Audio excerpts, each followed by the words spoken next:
کہ قبا کے بنو عمرو بن عوف میں آپس میں کچھ تکرار ہو گئی، تو رسول اللہ صلی اللہ علیہ وسلم اپنے کئی اصحاب کو ساتھ لے کر ان کے یہاں ان میں صلح کرانے کے لیے گئے، اور نماز کا وقت ہو گیا لیکن آپ تشریف نہ لا سکے۔ چنانچہ بلال رضی اللہ عنہ نے آگے بڑھ کر اذان دی۔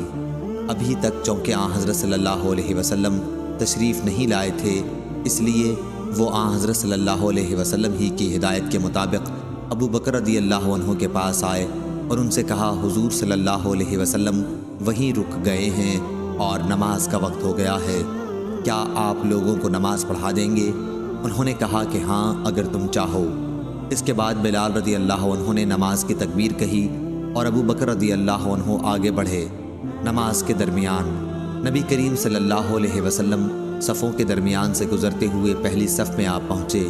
لوگ بار بار ہاتھ پر ہاتھ مارنے لگے، مگر ابو بکر رضی اللہ عنہ نماز میں کسی دوسری طرف متوجہ نہیں ہوتے تھے، مگر جب بار بار ایسا ہوا تو آپ متوجہ ہوئے اور معلوم کیا کہ رسول اللہ صلی اللہ علیہ وسلم آپ کے پیچھے ہیں۔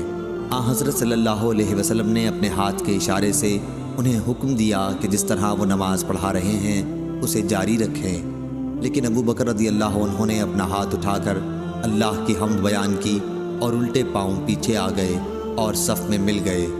پھر نبی کریم صلی اللہ علیہ وسلم آگے بڑھے اور نماز پڑھائی۔ نماز سے فارغ ہو کر آپ لوگوں کی طرف متوجہ ہوئے اور انہیں ہدایت کی کہ لوگوں، جب نماز میں کوئی بات پیش آتی ہے ہاتھ پر ہاتھ مارنے لگتے ہو۔ ہاتھ پر ہاتھ مارنا عورتوں کے لیے ہے، مردوں کو جس کی نماز میں کوئی بات پیش آئے تو اسے سبحان اللہ کہنا چاہیے، کیونکہ یہ لفظ جو بھی سنے گا وہ متوجہ ہو جائے گا۔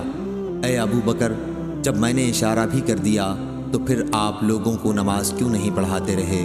انہوں نے عرض کیا، ابو قحافہ کے بیٹے کے لیے یہ بات مناسب نہ تھی کہ وہ رسول اللہ صلی اللہ علیہ وسلم کے ہوتے ہوئے نماز پڑھائے۔